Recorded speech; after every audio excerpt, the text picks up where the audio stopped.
nyimba nakoze naho narigeze kuba nyonga taxi vero bampa 150 wo nyonze n'umutsi nkaba ngeze ku n'urugero ndashaka kuva ko nabaye umukire arenganye cyane kubera iyo navuye niho twashoboye kugendera n'umujene yakoze ibintu bagenzi mu ntangamarano babwira yuko yashinze ONG ABG yashinze microfinance yashinze agaseke FM yashinze agaseke BTV yashinze pharmacie vétérinaire yashinze ama alimentation yashinze ama coopérative alima itomata kanazigwiza yarashinzeho centre ifasha les jeunes entrepreneurs n'ama business atandukanye.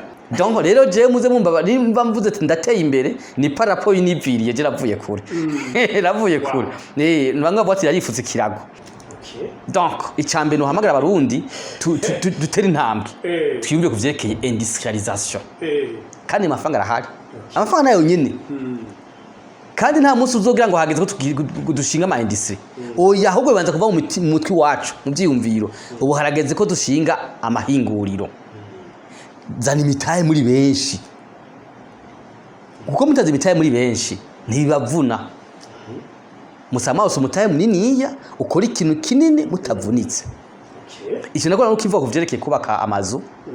Mwarabonye barikana market cyangwa icifuzo ngo mu myaka 60 ngiri bundi uzagubatse bakekara ry'amazu manini amagatisiere bije nisha gukunda hakiriwe umuntu yubaka inzu wenyene nta muntu yo kubaka gatisiere wenyene avanga yakuye he mugabo kandi no gwaruka ntirubona umuntu ateye imbere gwifuze gutera imbere nkawe dutabanje kumenya aho yaciye dutabanje guca mu nzira y'amahwa nyene yaciye mu nawe ntugombe gushika mu nzira nziza utanje guca mu nzira y'amahwa imihanda ibirubakwa bo abakozi sibake naho ntafise igitigiri ngaha imbere yanje ariko abakozi bararenga gato 200 mwama projet yose bararenga 200 wibutse iyo wavuye ukamenya ko no munsi hariho imiryango 200 baye kubwawe n'ikintu wakira gute kubwawe